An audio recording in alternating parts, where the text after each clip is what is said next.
Je préfère qu'on m'appelle Janta. C'est ça le prénom que j'ai choisi. Je viens de Côte d'Ivoire. Et puis, c'est ça, je suis le seul garçon d'une famille de 7 filles, pardon. Donc j'ai 7 sœurs et je suis le gars. Et puis, quoi dire, j'ai commencé à vraiment me poser des questions sur, entrer vraiment en contact avec mes émotions quelque part vers mes 16 ou 17 ans, lorsque j'ai quitté la maison familiale pour aller aux études et faire des études universitaires pour la première fois. Et là, j'ai expérimenté des choses, on va dire, de la douleur psychologique, de la souffrance mentale, un sentiment d'épuisement constant, un manque de désir même de participer à des activités de divertissement.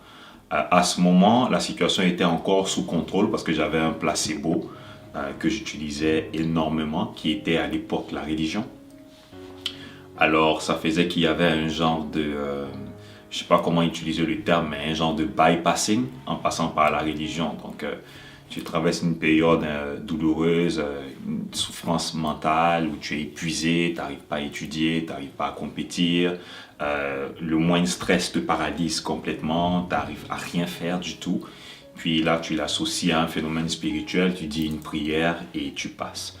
Alors ça a été comme ça assez longtemps jusqu'à ce que j'atteigne naturellement ma limite. Donc première année universitaire au Canada. Donc je rentre en contact avec mon premier vrai échec académique.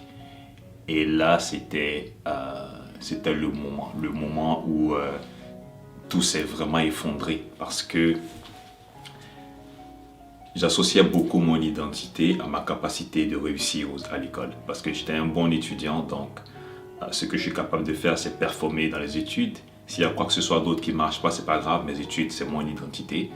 Alors, quand je reçois une lettre de mon programme qui me dit vous n'avez pas pu maintenir votre moyenne de B+, et donc comme quoi vous allez être retiré de votre programme, c'est le moment où je me fondre. C'est le moment où je commence à avoir une grosse crise même identitaire parce que ce à quoi je m'identifie le plus, le titre que j'associais à mon nom, venait d'être prouvé, comment on va dire, non effectif en gros.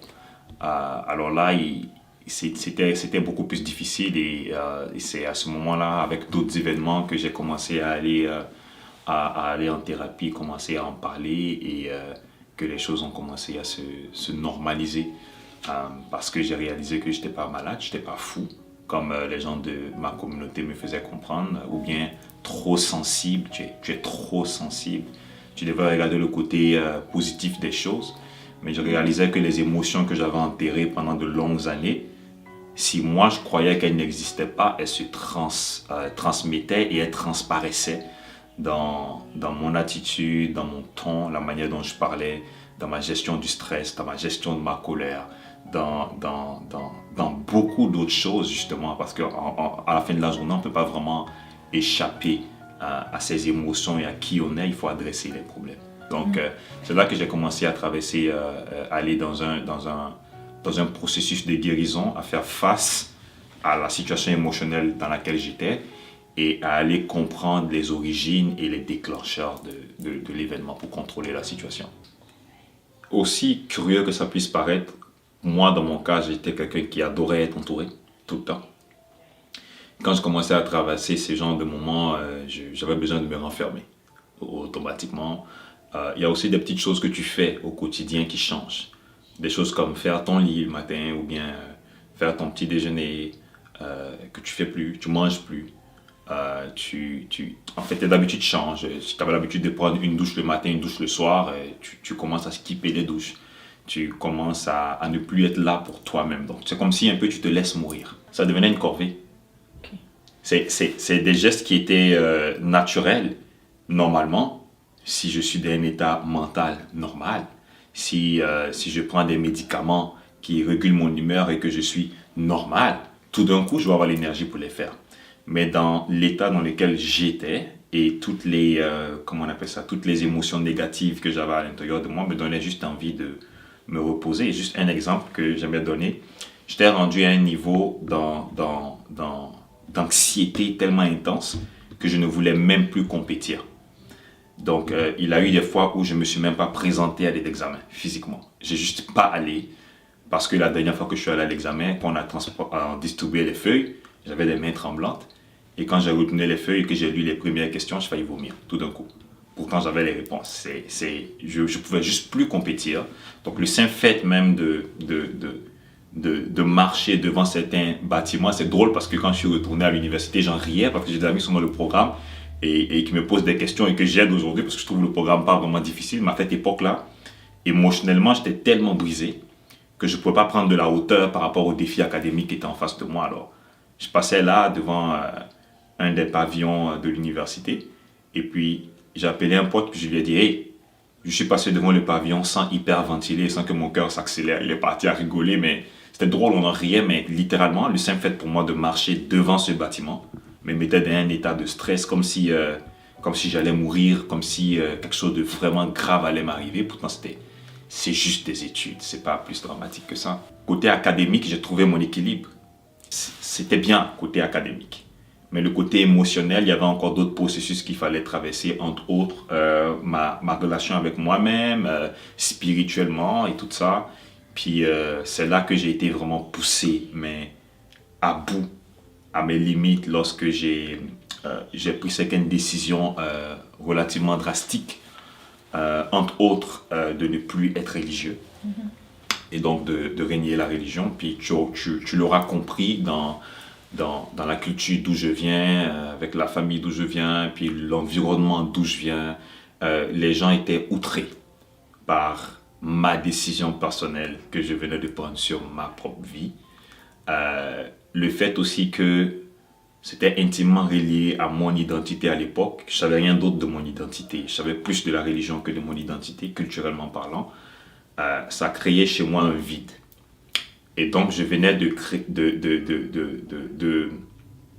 me couper de quelque chose que j'avais construit pendant plus de 25 ans. Depuis aussi jeune que je puisse me rappeler, depuis mes 2 ans, 3 ans, parce qu'on m'envoyait à l'église et tout ça. Et en plus de ça, je venais de perdre un grand nombre d'amis que je considérais comme la famille et avec qui je pensais que l'amitié ou la relation était inconditionnelle, mais apparemment, mes prises de décision personnelles, notamment concernant la religion, ont détruit certaines relations. Et donc, ça m'a fait sombrer encore plus dans un endroit extrêmement douloureux. Je n'avais jamais connu cette douleur-là avant. C'est un épuisement. Et ça m'a permis de comprendre certaines choses avec les personnes qui passent à l'acte.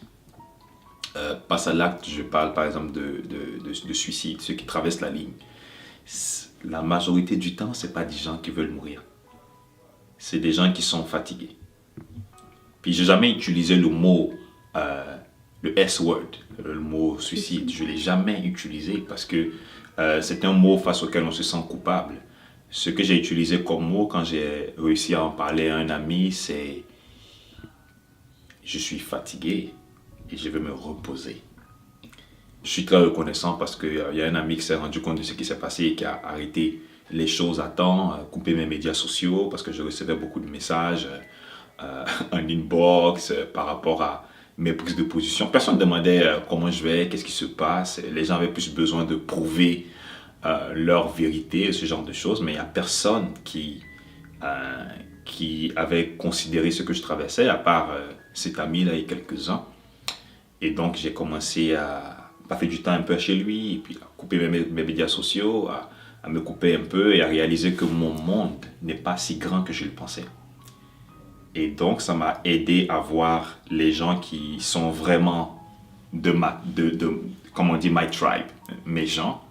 Il y a beaucoup de choses qui ont participé à ça, juste de m'entourer de gens avec qui je peux parler.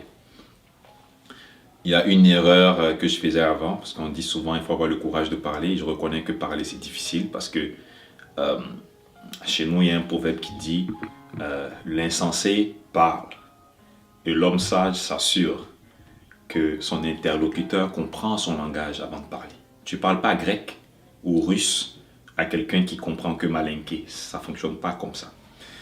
Donc, ça m'a pris du temps de trouver des gens avec qui en parler. Déjà que j'allais en thérapie, ce qui aidait beaucoup parce que j'avais de l'aide professionnelle. Mais au-delà de tout ça, il fallait que que je me protège, que je m'entoure des bonnes personnes. Parce qu'il y a des commentaires dont j'avais plus besoin. Je pouvais par exemple parler de mon état mental actuel et puis j'allais entendre quelqu'un qui dit t'es trop rassasié toi, ça c'est les trucs des enfants de riches, ou bien ah c'est des trucs de blancs, tu regardes trop de films. Donc si tu vois quelque chose et qu'on te dit que ce que tu vois n'est pas réel, tu commences à penser que t'es fou et ça te crée un autre problème dans ta tête parce que moi je suis un overthinker, j'arrête pas de réfléchir. So je me suis dit je vais éviter ça, puis je vais m'entourer de personnes qui sont vulnérables, qui sont sincères. Mon club d'arts martiaux a aidé beaucoup là-dedans, parce que c'est un endroit où j'ai vu des hommes qui étaient sincères, qui étaient vulnérables. C'est un des endroits où j'ai vu des hommes très forts pleurer, que ce soit pour une médaille ou pour n'importe quoi, et être vrai avec leurs émotions.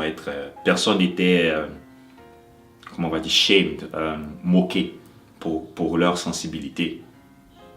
Et j'ai réalisé aussi que ça m'a permis de relâcher la pression. C'est quelqu'un qui n'a pas pleuré pendant longtemps, quelqu'un qui ne s'est pas avoué son état émotionnel pendant longtemps.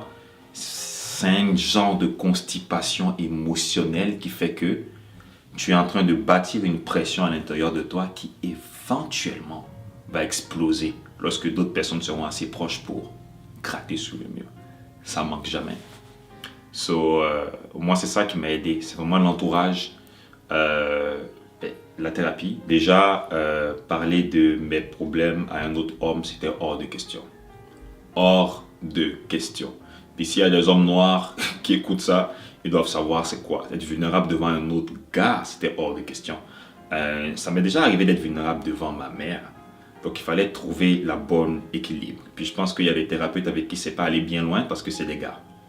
Donc c'était, comment ça va? Ouais, ça va, c'est la vie, on est là, tout va bien. C'est un peu dur, mais on gère. Puis ce genre de conversation, jusqu'à ce que je tombe sur une thérapeute d'un certain âge qui m'inspirait une confiance, on va dire, un peu maternelle et que je me sentais assez en sécurité pour pouvoir être vulnérable avec cette personne. Puis c'est là que ça a été déterminant. Parce que si je m'étais suicidé, je l'aurais regretté. Je suis certain que je l'aurais regretté de l'autre côté. Mais s'il y a des regrets de l'autre côté, anyways, parce que l'état dans lequel j'étais, qui me montrait ça comme seule porte de sortie que je contemplais tout le temps, c'est plus réel. Ce n'est plus réel pour moi aujourd'hui. Si quelqu'un est dans cet état aujourd'hui, je saurais que c'est juste une question de temps. Écoute, tu as juste besoin d'économiser tes batteries. Puis c'est une des choses que mon ami m'avait fait remarquer lorsque j'étais épuisé, que j'ai dit je suis épuisé, j'ai besoin de repos, qu'il insistait pour dire tu veux te suicider. Non, j'ai besoin de repos, tu veux mourir. Avoue. Mais c'est pas ça que tu as besoin, tu as vraiment besoin de repos, au sens propre. Donc regarde où ton énergie part. En ce moment, ton énergie part à essayer de te justifier auprès de gens qui, si jamais il t'arrivait quelque chose, écriraient juste tes posts sur Facebook, rest in peace. Tu étais un gars intéressant, posteront 2 ou 3 photos de toi et vont tourner la page. Tu essayais de prouver à des gens qui sont fortement ancrés dans leur idéologie que tu as des bonnes raisons de partir, comme si tu leur devais des explications. Et tu investis ton cœur, ton énergie, ton temps, tout ce que tu as avec des gens qui te considèrent juste comme... comment dire ça, comme une commodité. Tu as le gars drôle qui débarque et qui fait rire. C'est pour ça que tu es là. Si tu fais plus rire, tu ne sers à rien. Tu es le gars qui vient et qui va jouer au piano pour tel événement. En fait, tu es une paire de doigts qui joue au piano. Tu n'es pas un être humain au sens propre du terme, pour certaines personnes. Et donc, tu dois prendre du recul et aller un peu plus en profondeur au lieu d'essayer de faire de la compensation pour te faire accepter parce que ça t'épuise. Donc la première étape que tu vas faire, c'est de déconnecter. Les gens qui sont proches de toi vont te ressourcer avec ta source, avec les gens qui qui t'aiment juste pour t'aimer, juste pour toi. Et puis quand tu prendras du recul, tu pourras mieux analyser tes relations. Et j'ai compris que j'avais une compulsion aussi à toujours vouloir servir les autres, à toujours vouloir plaire au détriment de moi-même. Et tu en sors insatisfait parce que quand tu en donnes autant, tu attends en retour. On n'est pas des êtres divins, on attend quelque chose, qu'on se l'avoue ou pas. Et puis ce que je recevais, c'était un peu comme des « Ah non, ça c'est pas assez bien, tu devrais faire plus de ça ou plus de ci ». Donc tu ne te sentais pas respecté dans ton individualité. Et donc ça a affecté mon identité. Je dis comme ça, je vais avoir 30 ans bientôt, en août. Et puis je me suis accepté comme homme il y a seulement 3 ans. J'ai pas eu il y a du monde qui l'ont eu, il y a du monde qui l'ont pas eu. Et puis tout ce rituel d'initiation à la masculinité que tu vis avec ton père, à travers soit les interactions, soit beaucoup d'autres aspects. Moi, j'ai été, boum, l'université, intellectuel, mais il fallait que je développe mon côté gestion émotionnelle, mon côté acceptation de mes émotions, de gestion de mes frustrations. Tous ces aspects étaient pour moi des aspects qui étaient très importants pour mon identité. Et c'est comme si le fait d'être déprimé, ça, dans cet état-là, ça m'empêchait ça se tenait entre moi et mes objectifs, qui étaient d'aller bien, de m'accepter. Puis quand j'ai commencé à sortir de tout ce processus, j'ai commencé à faire la paix avec la situation, ou faire le deuil de ceux qui sont partis pour les raisons pour lesquelles ils sont partis, j'ai eu mon propre rituel avec moi-même de dire, tu sais quoi, maintenant tu es ta propre personne, avec ou sans tribu. Et ça va te permettre partant de là, de vivre pleinement ta vérité en tant qu'homme. Et ça va devenir ta vérité, ça va devenir ton bien le plus précieux. Aujourd'hui, je suis vraiment en paix avec moi-même. Puis même si je peux passer de temps en temps dans un état d'anxiété ou bien dans un état dépressif à cause que, voilà, n'importe quoi, ou même Covid, je ne me compromets plus jamais. Parce que ce qui m'a maintenu là où je suis et qui a fait de moi l'homme que je suis, l'homme que j'ai accepté il y a 3 ans, c'est ma vérité. Et je l'échange pour rien. Pas pour accommoder les autres, pas pour faire du bien à certains membres de famille ou pour quelque autre raison. Et les gens qui traversent la ligne, je suis presque certain, beaucoup n'ont juste pas été entendus. Ou bien beaucoup, on leur a proposé des solutions expéditives vis-à-vis desquelles ils se trouvaient, se sentaient peut-être incapables. Et donc se sentaient comme un poids. C'est lourd, regarde, c'est facile. Pourquoi est-ce que j'y arrive pas? Donc c'est vraiment de dire, quelqu'un il est assis par terre, tu t'assois par terre juste à côté. Et si tu en as la capacité, si tu as ce niveau d'empathie, plonge avec la personne là où elle est. Juste reste là et habite là avec elle. La présence, la compréhension, le contact, la sincérité, le cœur à cœur, ça peut faire une grosse différence dans la guérison de quelqu'un. Et plus tard, tu regardes en arrière, moi c'était quoi, 2018? Aujourd'hui j'y pense, ça me fait sourire et je me sens super chanceux que quelqu'un a remarqué ce qui se passait. Parce que personne d'autre n'aurait remarqué. Personne d'autre n'aurait... Mes parents n'étaient pas en mesure de remarquer, ils n'auraient rien vu venir. Si j'avais traversé la ligne, ils n'auraient même pas compris. Peut-être qu'ils auraient pointé du doigt des esprits ou un démon, quelque chose. Ils n'auraient pas compris. Et j'aurais échoué dans tous les niveaux parce que ce que je voulais, c'est être compris. Et pour moi, c'était très, très, très soulageant. Surtout que mon ami proche dont je parle est chrétien et que lui, il a compris. Et la première fois qu'on te comprend, t'es comme j'ai essayé, I tried. Il n'y a rien de mal à être proche de ses émotions. Au contraire. c'est quelque chose qui va être un plus dans votre vie. Donc, ne laissez pas les gens vous dire de vous déconnecter de vos émotions, que ce soit que votre colère n'est pas valide, que votre tristesse n'est pas valide, que votre sentiment de vide intérieur, votre besoin de connecter un peu plus avec votre famille n'est pas valide, que votre besoin d'avoir cette conversation avec votre mère ou votre père n'est pas valide. Tout ce que vous ressentez est valide. Reconnaissez vos émotions, accueillez-les. Si vous avez besoin de pleurer, pleurez. Si vous avez besoin de prendre une pause, prenez une pause. Si vous avez besoin d'être seul, faites-le. Puis quand vous avez besoin d'écoute, parlez. Parlez, choisissez vos personnes et parlez. Il y a du monde qui veut écouter. Je répète, des fois on pense que tout le monde s'en fiche complètement. C'est pas vrai. Il y a du monde qui veut vraiment écouter, donc il faut se donner une chance.